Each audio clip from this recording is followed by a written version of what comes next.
Good Wednesday to you, everybody, in Com 831. Welcome to week boom 2. How is everybody doing? All right, you off? You got yourself organized and focused, and you got I hope at least some momentum you're feeling as we're moving into the semester. I hope so. And now, if you don't, here's my recommendation. Mm-mm. Let's get things started off correctly here late this morning. All right, much better now. It is I, again, Dr. Jeff Gardner, your sufficiently caffeinated communication instructor, welcoming you to week 2. Now, no video. Yeah, there was video during work week 1. What am I saying? The man's insane. Okay, so a couple of announcements or just a couple of things to go over, and then we're going to get to the discussion questions from last week, and we'll review your answers. All right. So first things first, last week you had they call it a quiz, but it's really just participation exercise that you have to do to prove that you're enrolled in the class and that you're not a robot. Because now, nobody here, of course, but believe it or not, there is a considerable amount of fraud in the online take a class world, in which people sign up, they pull down federal money, and they don't actually complete the class, or they're not who they say they are, or they're not even a real person. They're a bot that's signing in, and people still take the money. And the federal government leans hard on schools that offer courses online, like our beloved Regent got the merch on, to make sure that there is participation by each individual in the class in some manner that could not be duplicated by a robot and or somebody who's not taking the class, or at least, to the best of their ability. So bad news, you don't get any points for the so-called quiz. And that's not my doing. Okay, this is not, I didn't set this up. This is a policy. So everybody completed. There was one of you who had not, and then I sent my report in on Sunday night, and they said, who can you tell us that is active and who's not? And the one person I did not mark as active because you know who you are. You did not complete the quiz. And then I usually, I used to be quite the night owl. I would be up and working late. But when the kids came along, and my wife, who has a medical practice, has like some of the world's most insane hours. I get up early, and so I typically am not up late anymore. But I just happened to be on that night, and it was a Sunday, no less. And then I got a little note from the registrar's office saying, "Hey, this person says that in fact she has participated." And I went back and looked, and like, okay, there was a discussion post from this person. Okay, so this is a message to this person. It's imperative that you follow the announcements week by week, and you watch these videos. Now, I'm saying that to everybody, and I get it. It's a bit circular to say in the video it's important that you watch the video, because if you're not watching the video, how do you get the message that you watch the video?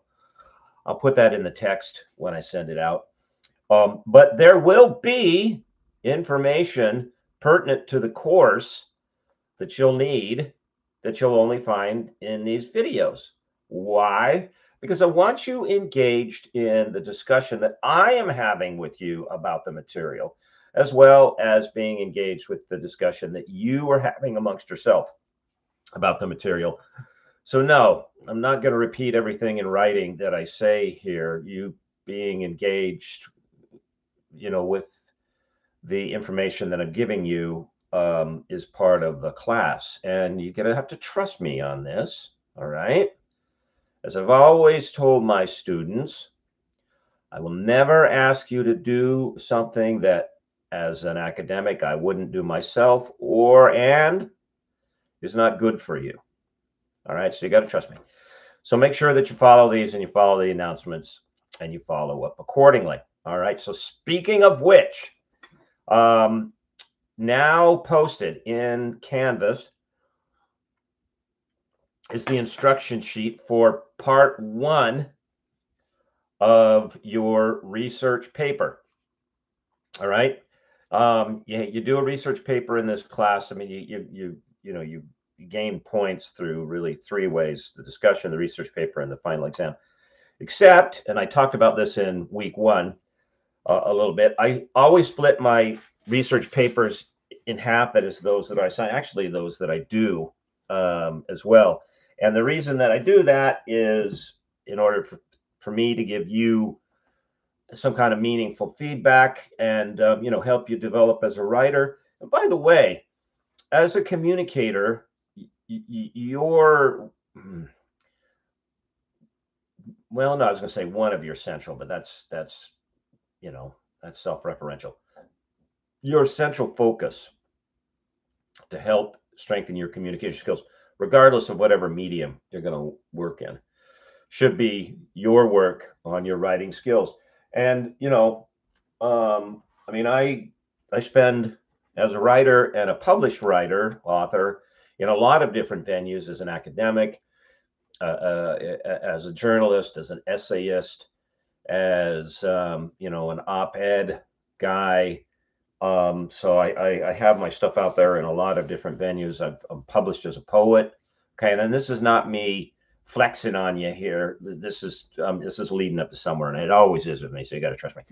I spend a lot of time thinking about and reading about and working on my writing. I pick up stuff like this, and these are essays by writers about how to be a better writer. In fact, I have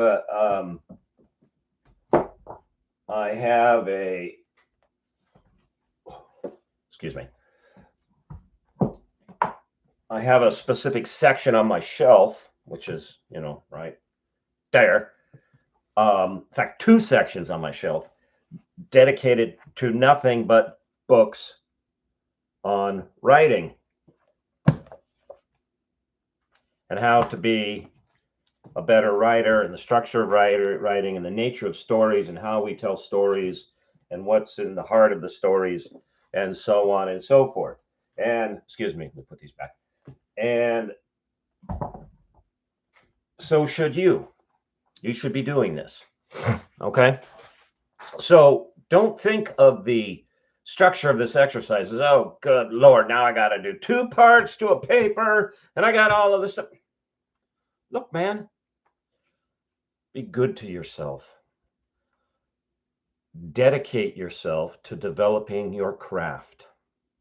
Communication is a craft. It's not a job. It's a craft, and craft is developed over a lifetime. But there was there's a saying that sometimes kicks around that artists have to suffer for their work, and it's misunderstood. It doesn't mean that to create art, which is that's a shorthand word, by the way.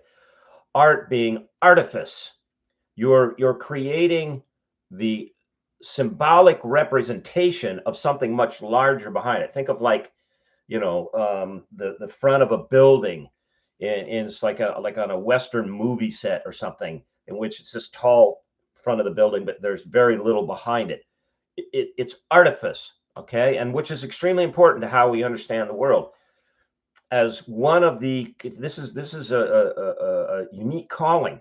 As one of the creators of artifice, okay, you have to practice this craft, and you have to die a little for it.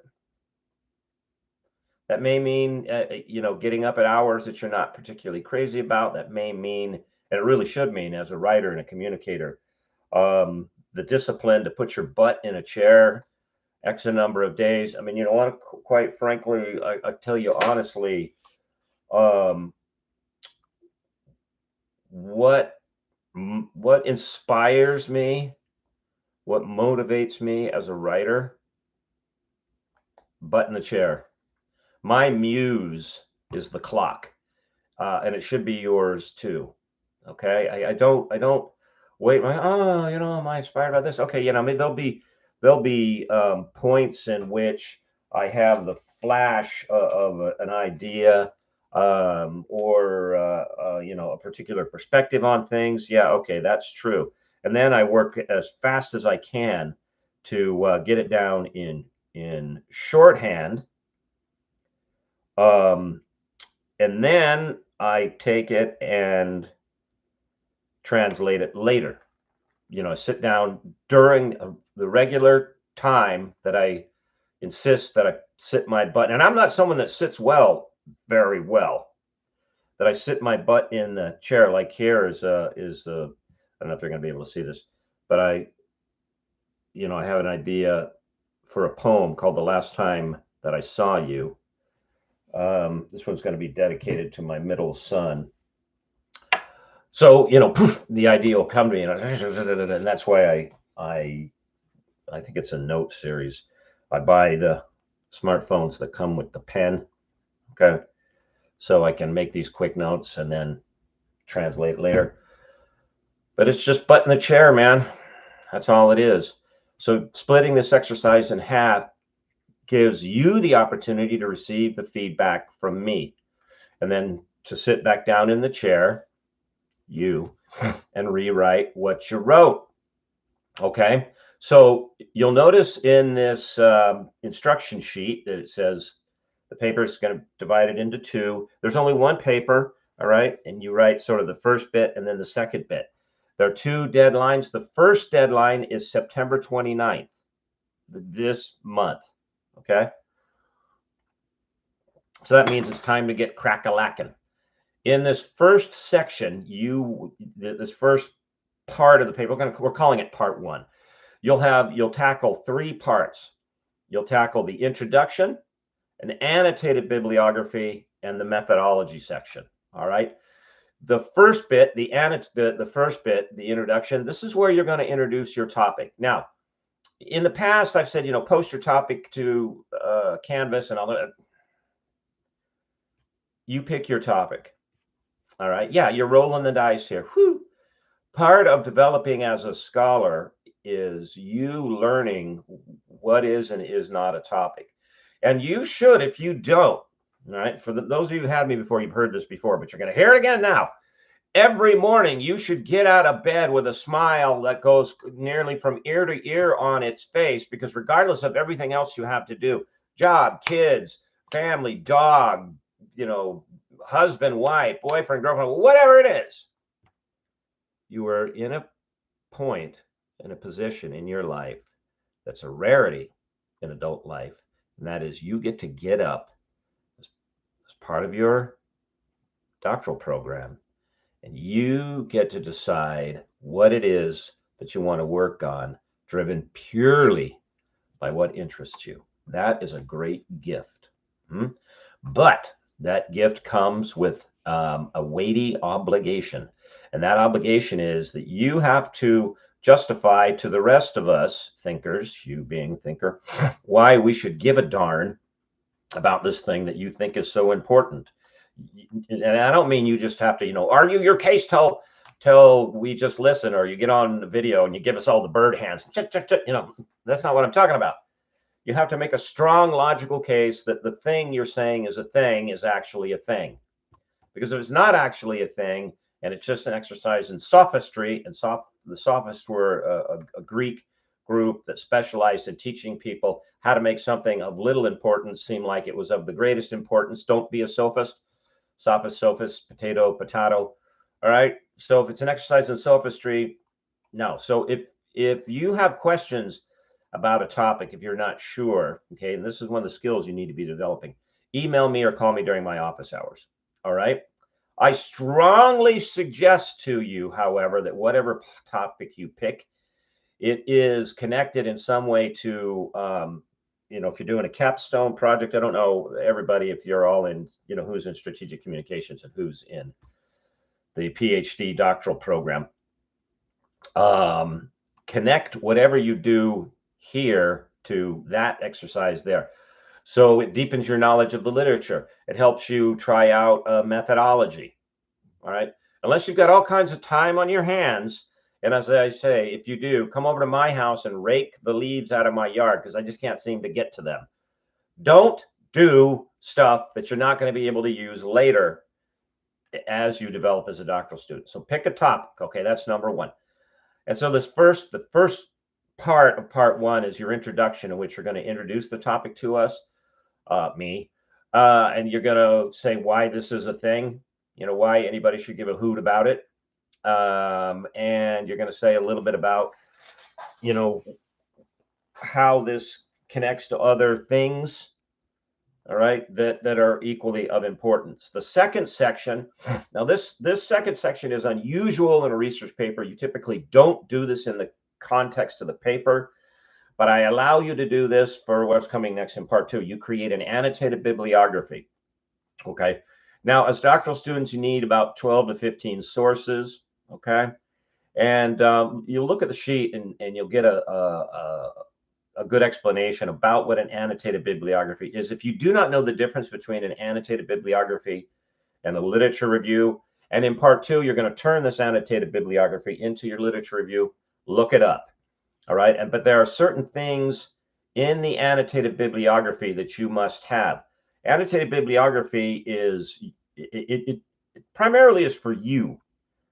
Okay. Your problem, my problem, the problem now for scholars is not finding source material. See, when I started graduate school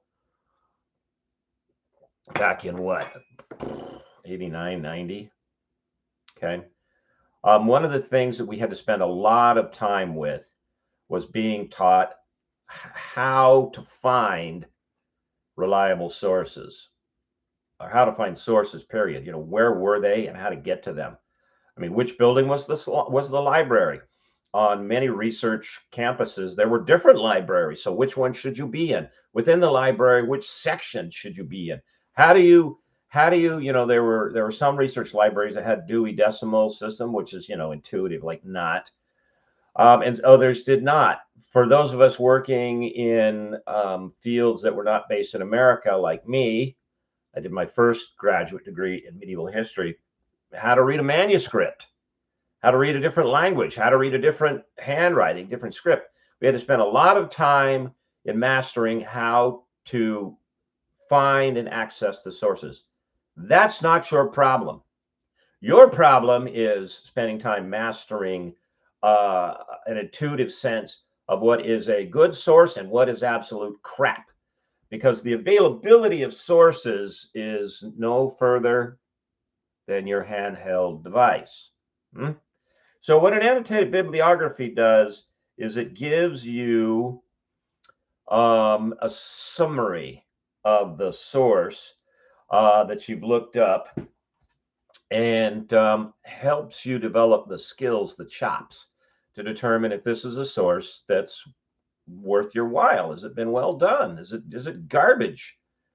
All right. And so you read that section on annotated bibliography. If you have any questions, call me. Now you're going to turn that into your literature review, and I'll talk to you about that when we get to part two. And then finally, a methodology section. Here you're going to describe, you're going to clearly state what methodology you were going to use to tackle the problem that is all important. All right, the thing we should care about. Now, for those of you that want to do anything that interacts with human subjects, like surveys, all right, which is fine, okay, you need to, number one, have a city certificate, CITI. Okay, and then once you do, and it's basically a certificate that says, I know the basics of ethics when it comes to human subject and researcher interaction. Like, don't set up scenarios in which you scare the heck out of your subjects because they think something horrible is going to happen to them. If you're in the medical field, don't inject them with infectious diseases without telling them. I mean, there's nothing here that's like rocket science. Okay, most of this, it's fairly intuitive. There's a lot of federal regulations that they want you to be able to, parrot back, at least in the short term. So you watch an online set of tutorials, and then you take a set of quizzes, and at the end you get a certificate, CITI. All right. Maybe I'll post a link to where you go to start your CITI. Once you get it, now this is only if you want to do human subject-based research like surveys, whether you're in paper or you're talking to people. Once you get that, then you need to come to me and I file an application to get you an account with the University of Regent that will put you in line to have your research proposal reviewed and give you the green light, bing, that you can go ahead with it. Because as a student here, you're underneath the authority of the university. And if a student here, nobody in this group, I don't mean here like it's in our class, but here at Regent, does something unethical or sloppy and in some way harm somebody, or even somebody's like, hey, you asked me really personal questions and then you leak that information out and now I got doxxed and I lost my job or I feel embarrassed or whatever. The lawyers come looking for the entity with the deepest pockets, and that's not you, that's the university. It's not me either. By the way, it's the university, and they're going to get sued. And if they get sued because of something that you did that wasn't authorized by them, you're going to get thrown out. I don't know why I'm laughing, but that's why you have to have your proposal reviewed and approved by what's called the IRB board. So you get a city certificate, you get an account to submit your research, then you go ahead. If you want to do that, you know what, I'll tell you what, I'll leave it at this. If you want to do human subject research, email me, okay? If you don't, if you're going to research just sources, published articles, what so-and-so said about such and such, you don't need that, okay? All right, so your methodology section, you very clearly state this is what I'm going to do. Okay, now, a couple of things here. In-class exercises like this one are fundamentally skills exercises. Okay, your whole academic career isn't going to rise and fall on one semester research paper.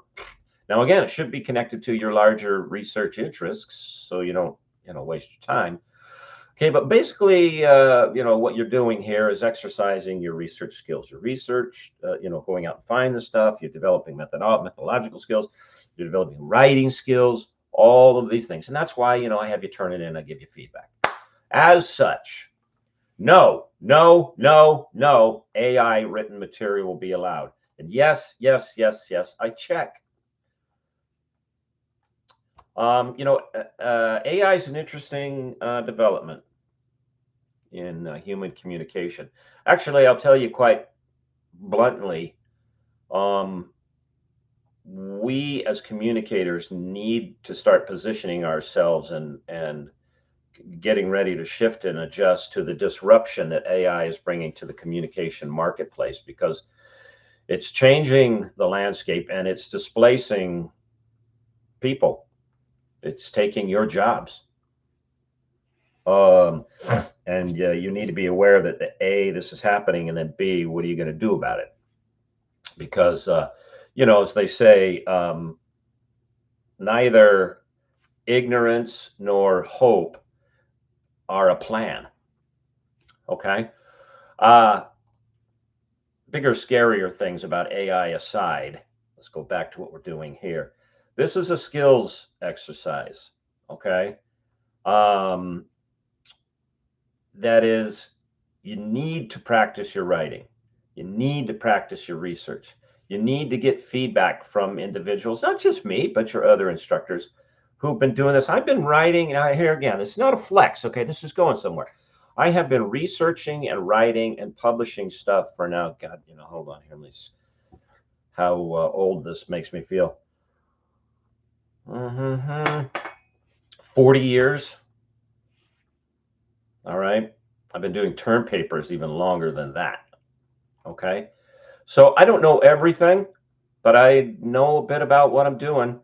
And I know a bit about, the process of writing and research and publication. And I'm here to impart that knowledge to you. But my imparting of that knowledge to you is worthless if the text that I'm commenting on wasn't done by you.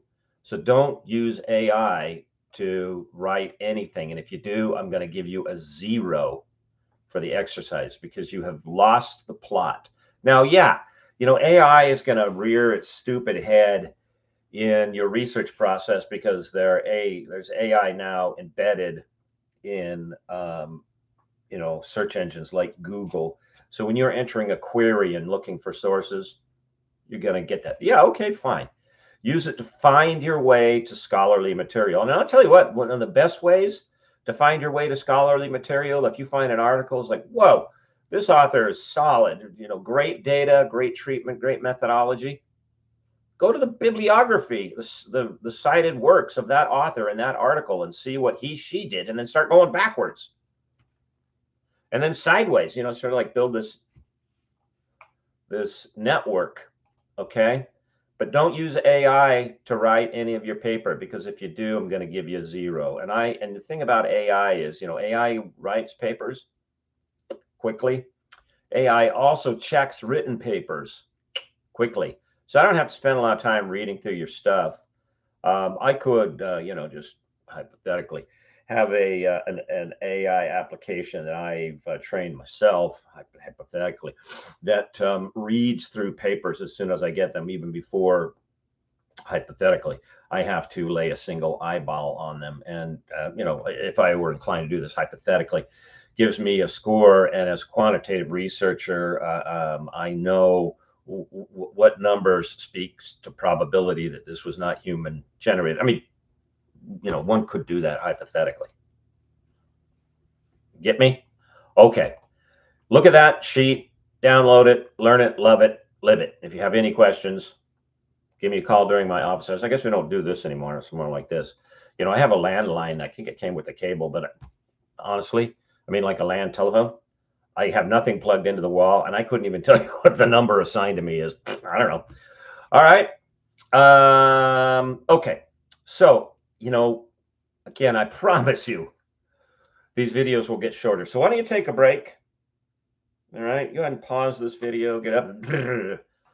And in part 2, we're going to talk about your answers from last week. And I'm going to talk to you about how it is the discussion sections are going to go and what it is I'm looking for and how you'll be evaluated and all that stuff. Okay, so I'll finish this coffee, you take a break, and we'll be right back. Okay, break time over.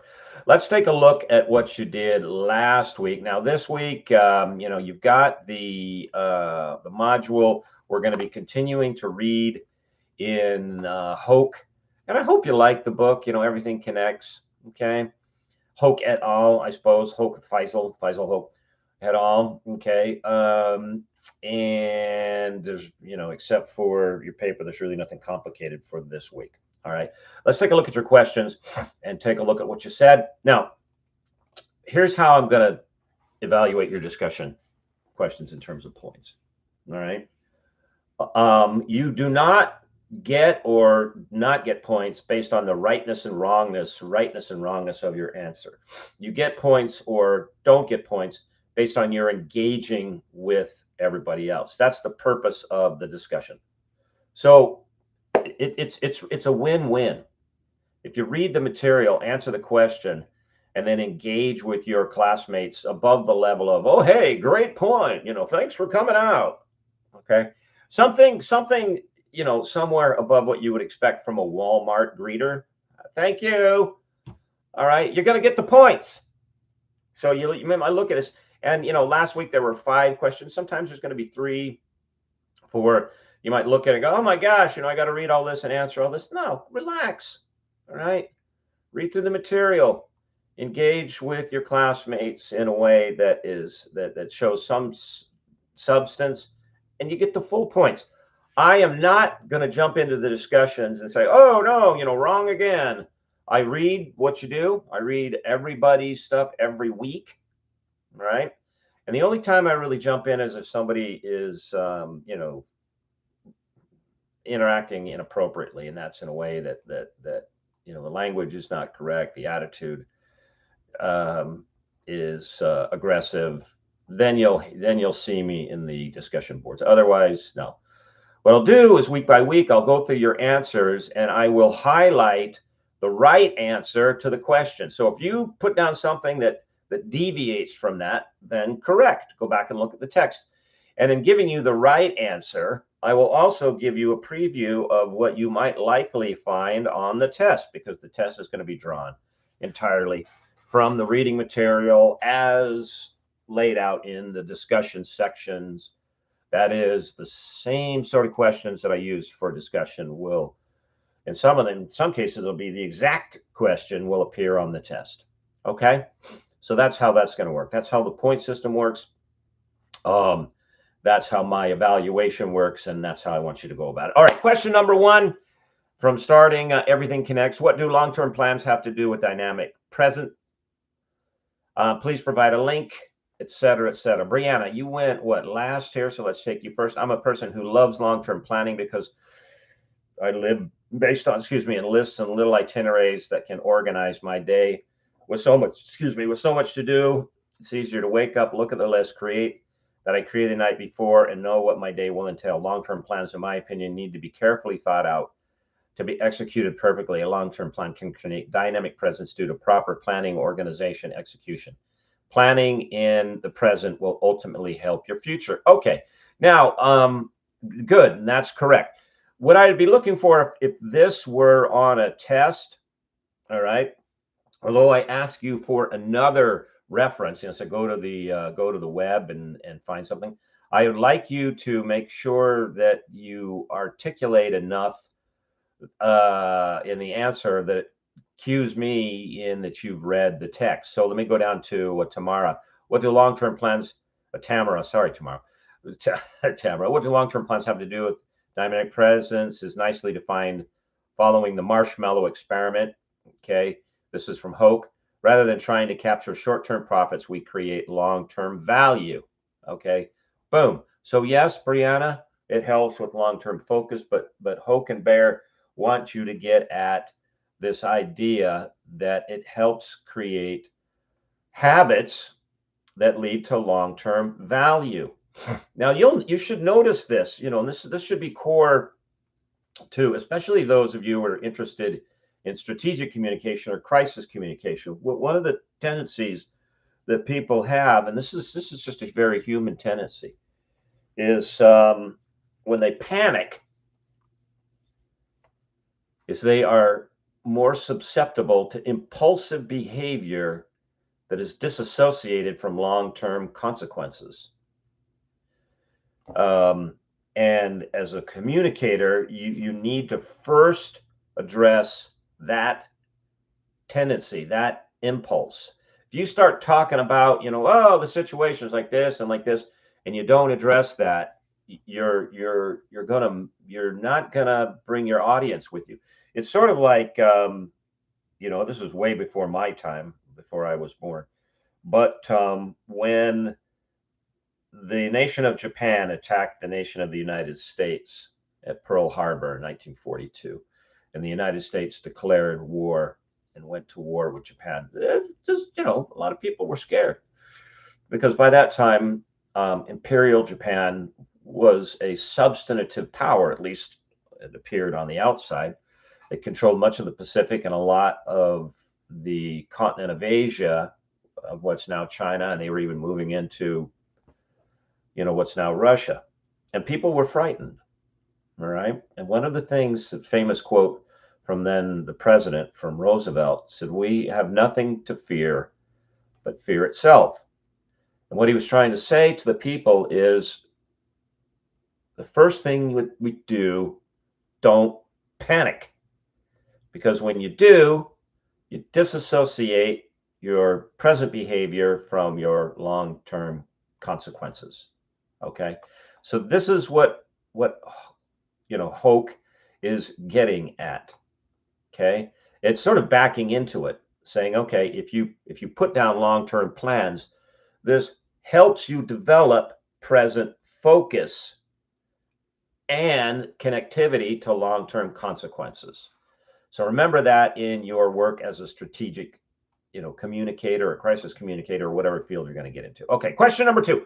What major points about talking while working were you most impressed with in chapter 3 of Everything Connects?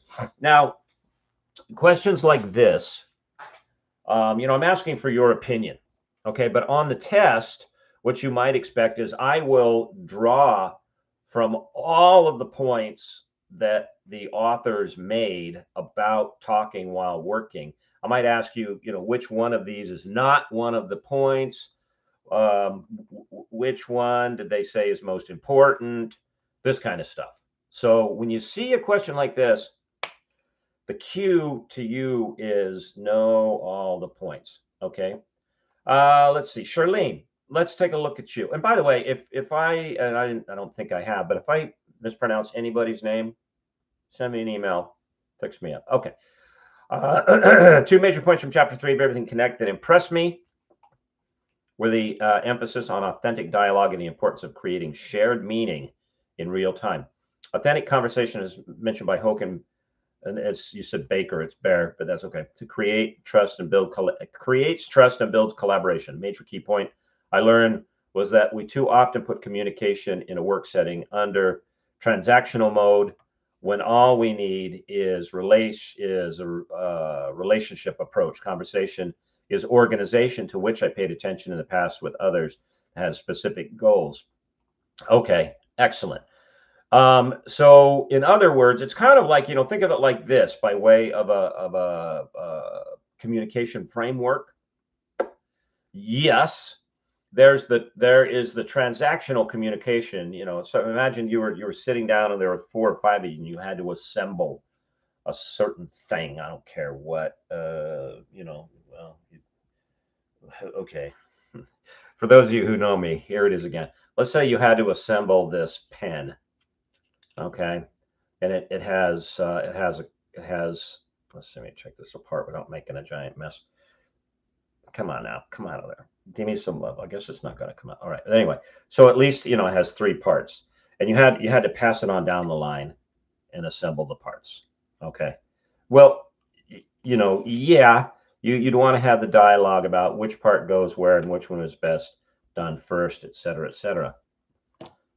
But because humans are social creatures and we're actually highly dependent creatures, from the moment of conception to the moment of death, we are who we are because of dependency. Here's a sidebar. Okay. The heart of our faith, of our love and obedience to the Christus, to the God man, okay, is a recognition of dependency. That we need God. God doesn't need us. All right. We need God, and God created us to need each other. Community. I mean, this is why Christ came and left us a church to continue the word. That is the core of our Christian message. I mean, and I don't mean it supersedes God, because we find this in Scripture when Christ is asked, and they're trying to trick him. Oh, hey, you seem to know a lot about the law, says the Pharisees and the scribes. Which, the law being the commandments, and then the Pentateuch, the 5 books, Torah. What's the greatest commandment? Huh? All right. Love your God with all of your heart and love your neighbor as yourself. Dependency.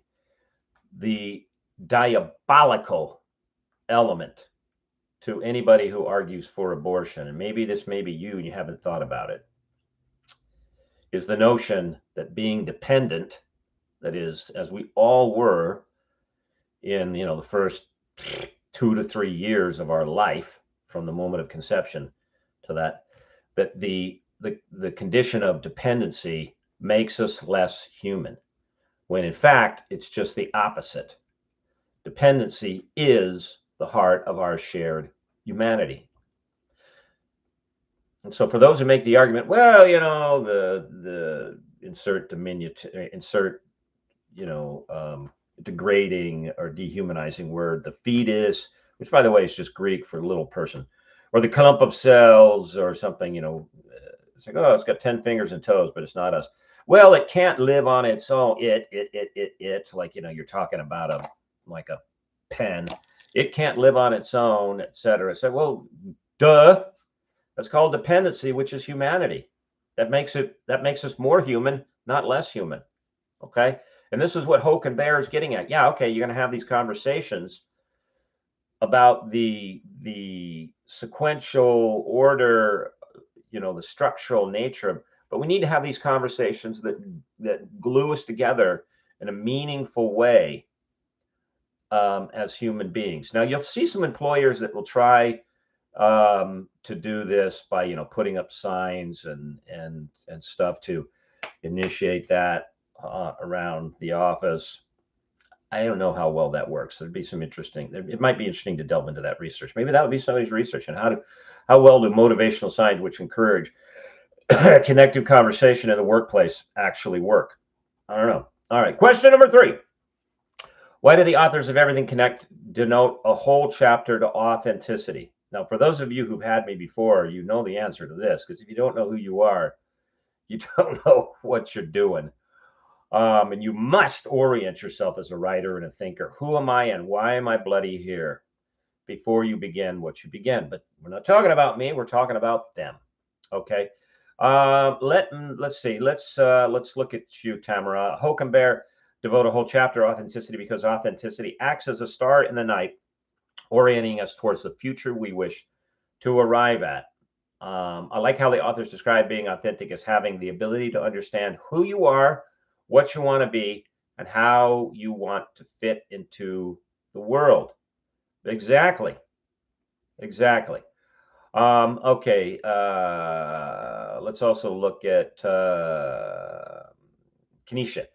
Welcome back again. The authors and Everything Connects devote a whole chapter to authenticity because it's important to be authentic in your communication with others so you can give their trust and make you credible and reliable as a communicator. To be authentic, you must be awake, which means you have the ability to understand who you are, what you want to be, and how you want to fit into the world. Now, notice that they're using, don't confuse this with the current iteration of terms like woke.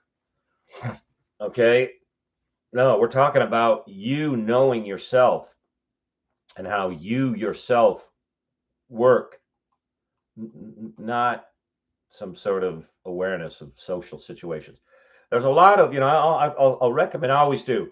I recommend books in these talks, and I want you to read till your little heads are stuffed. And then after you have a time period to digest, start it again. Okay. There's a lot of books that speak to knowing yourself and understanding how you work. Here's just a couple that I have read and I would recommend. That he's been polarized politically, which is unfortunate because he's not a political guy.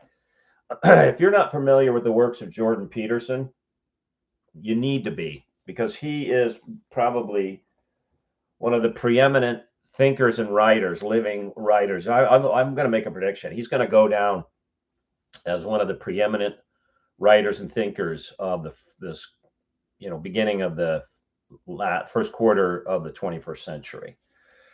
Now, his first academic book, Maps of Meaning, is excellent, but it's a tough read. All right. To get more to his thoughts on how you orient yourself and how you know yourself and how you are authentic to yourself, start with works like this: 12 Rules for Life, An Antidote to Chaos. And the chaos, significantly, that he's talking about is the chaos that exists around us and the chaos that exists within ourselves. Okay. Some more evolved, heady sort of works that I would recommend. This one by Daniel Kahneman, Thinking Fast and Slow. Okay, this talks about how the human mind works, and it's a longer, more academic, prosaic exploration of stuff like this: the 80-20 principle. That is how to organize yourself and be focused. And this really goes back to question number 1, the relationship between long-term planning. a book that I recommend on authenticity and how the connection between the mind and what comes out, all right, on the other side. And this actually is really good for question number 5, so I'll show it again. But James Allen, As a Man Thinketh. Okay. Now, Allen was a product of, he was born in the 19th century. He lived into the 20th century, not long. He died in 1912. But in this book, he talks about the connection between thoughts to attitude. And I don't mean just like, but how you orient yourself to the world, to projected beliefs, to behavior. Okay. And at the core of it's the call to be authentic. Take a look at that book. I'll come back to it in just a second. Okay. Question number, what are we on here? Number 4. Okay. Why is personal identity important variable when understanding how people make important connections in organizations in today's mediated world? And I would say personal identity is also of massive importance if you're going to understand how to communicate with people. Okay, let's take a look at your answer, and then I'll explain what I mean. Janae, Hoke and Bear talk about human development as a dialectical movement of differentiation and integration between withdrawal into self and union with the collective. Excellent. All right. Personal development happens when we look inward to refine ourselves and become more authentic and mindful, then sharing that development with others. So many people do not do that. And I'm not, this is not a criticism as, we're the smart ones and all the rest of the people out here are idiots. That's not what we're doing here. Look, as communication experts who are trained and practiced in the craft, it is your job to know which of the barnyard animals goes moo, oink, quack, and woof, woof. Now, you may not like it. You may not like the sound of oink, oink or bark, bark. Right. And in terms of the moral structure of who we are, it may not be a good thing and it needs to be corrected. But the first thing you have to do is just understand how people bloody work. All right. You must be an investigator first and foremost. Sorry with the bird hands. You must be an investigator as to how people work. This will make you a better advocator for doing something about it. All right. Because if you cannot be a commentator of any authority on stuff that you don't know. Okay. So try really, really hard to honestly and accurately diagnose the behavior. Okay, this is important when understanding how people make important connections in organizations in today's media world, because people don't, they just leave their personal identities at home. It's always there in all of our interactions. Personal identity is how we make and maintain connections, whether in person or digitally. Okay, yes, true. But also be aware that your authors are, pointing out, or at least they're hinting at, that there's something that happens to this process. I don't like the word hijack, but it gets redirected. That perhaps, there's always within everybody the actual identity, the aspired identity, and then what comes out in between. Okay, and it's usually a mix. All right, so there's who actually we are, who we want to be. So the difference between potentiality and actuality, we're always trying to bridge that gap. Mediated spaces tend to magnify that mix, because it's often in mediated spaces that people will express what it is that they wish they were. And by the way, wishing, doesn't always mean a good thing. They don't always wish for their best self. All right. And so that mix is in part authentic self and in part not.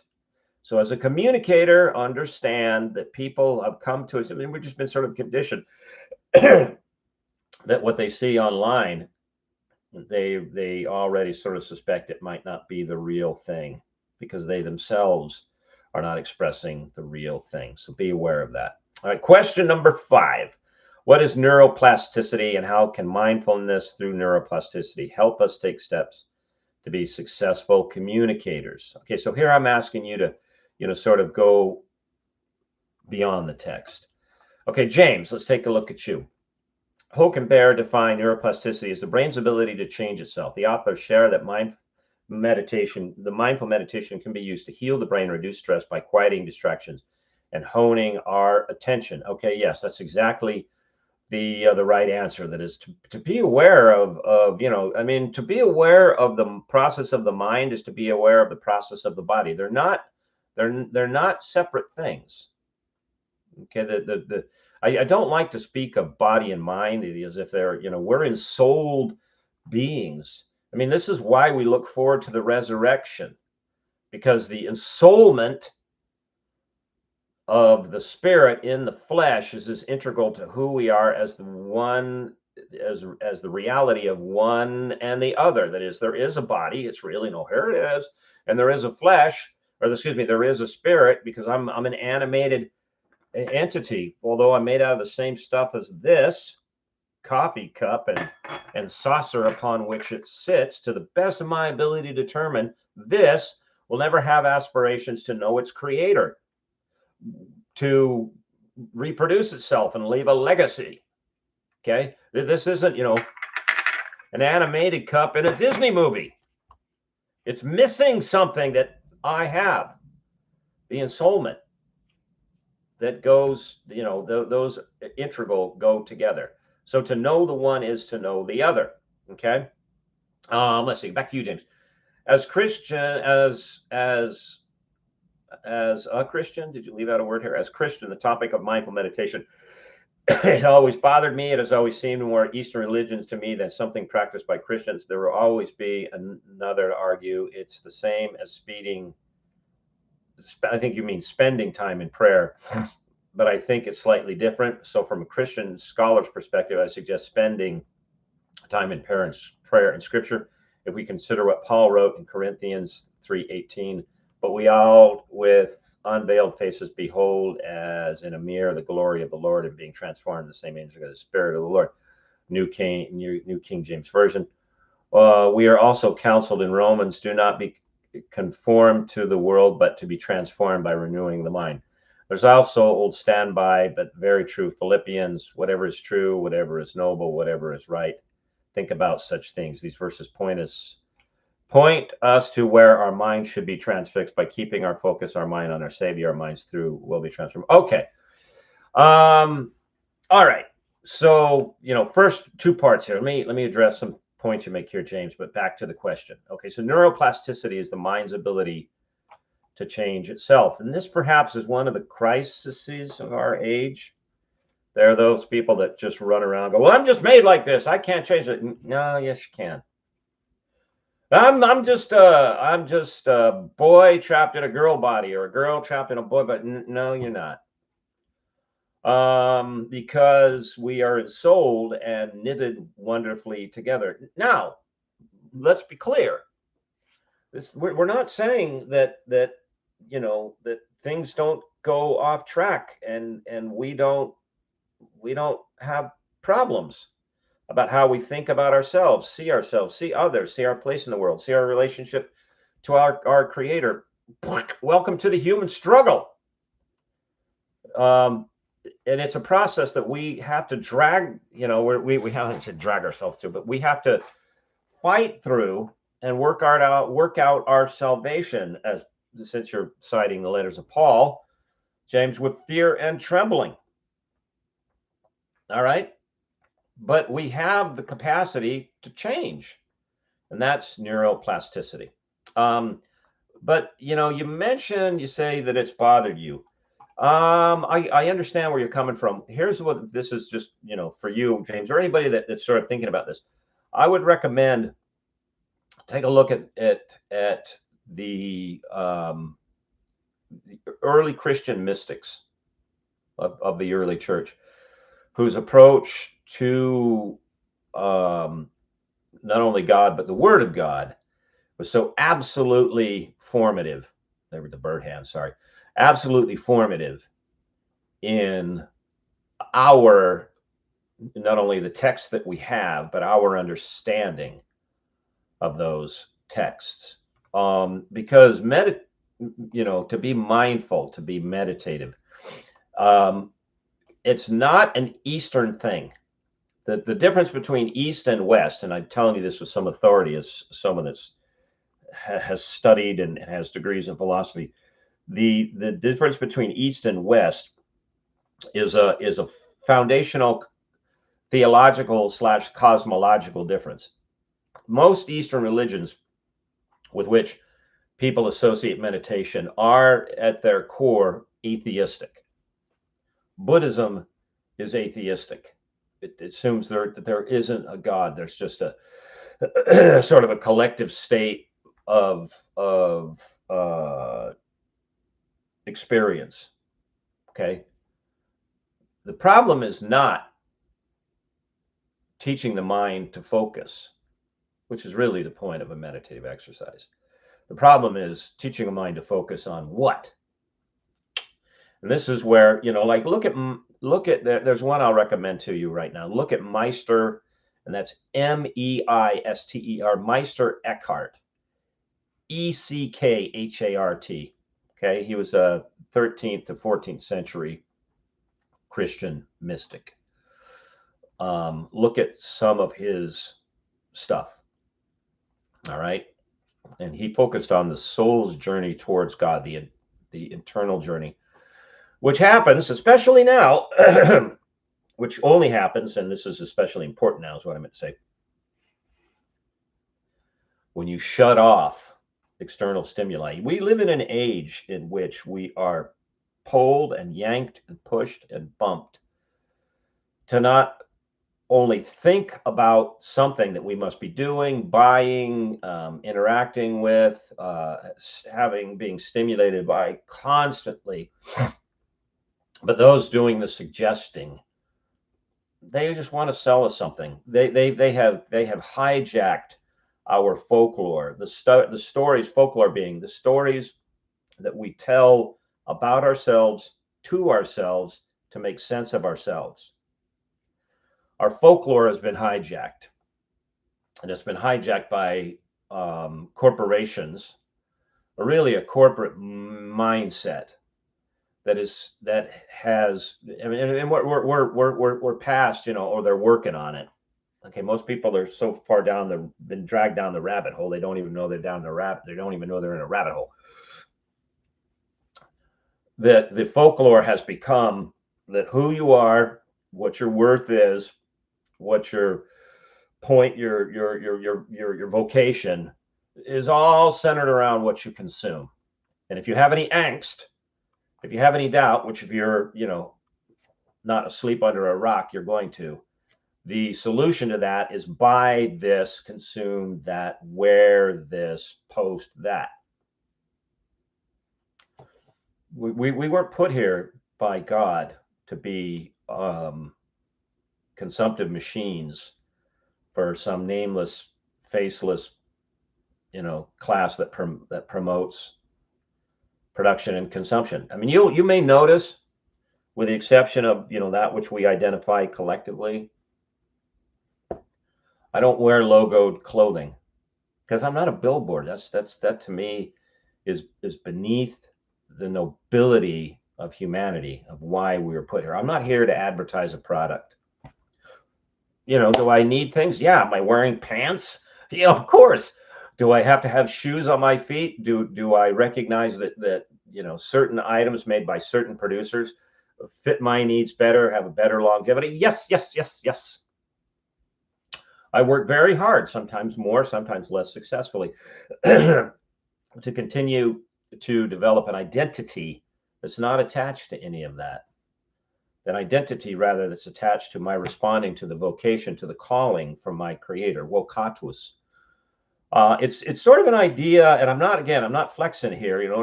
It's sort of an idea that revolves around the question of what is it that draws me, rather what is it that drives me.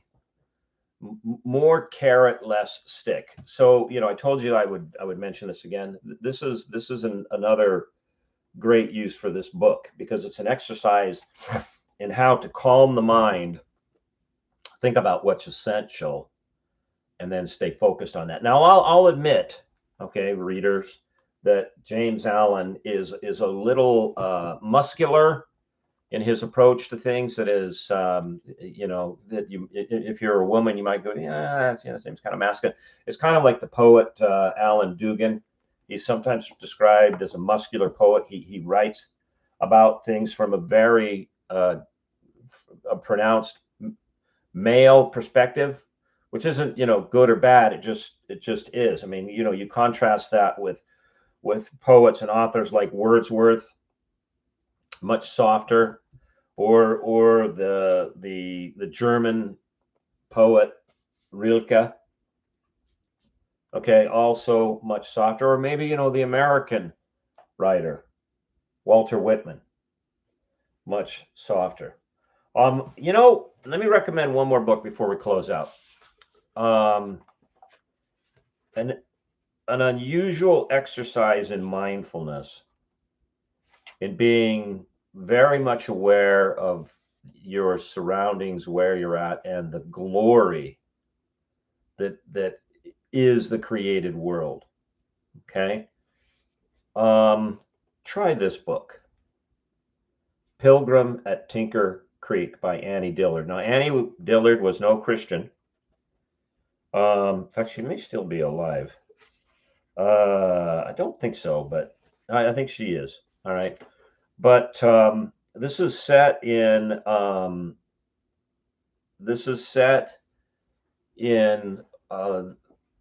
wilderness area in Virginia, Tinker Creek, and it's Dillard's observation of all of the beauty, the splendor, the wonder that is the created world. Now, where the work will fall short for the conscientious Christian reader is Dillard frequently does not connect the wonder that she experiences of the beauty that is the organization, the harmony of the created world. She doesn't connect that to the beauty that is the harmony with the creator, because at the heart of love is consistency. Love is doing for others what's in their best interest. God so loved the world, okay, whether or not it's in our interest. That's the heart of love. It's not a feeling. I mean, it's driven by a feeling. That's okay, the feeling. But it's this fundamental motivation. It's what's in it for you. That you won't find. But what you will find is some really beautiful writing and meditation on things that are simple, just created things. Okay? I promise these will get shorter, but this is really 2 videos. Maybe I'll just break in half, do 2 videos. Okay. So take a look at the instruction sheet for your paper. Pick a topic. If you have any questions or you're not sure, email or call during office hours. All right. Welcome to the semester in your first couple of weeks. Okay. I am thinking about you much now. I'm praying for all of you. And I will see you again next week on Canvas. Bye-bye.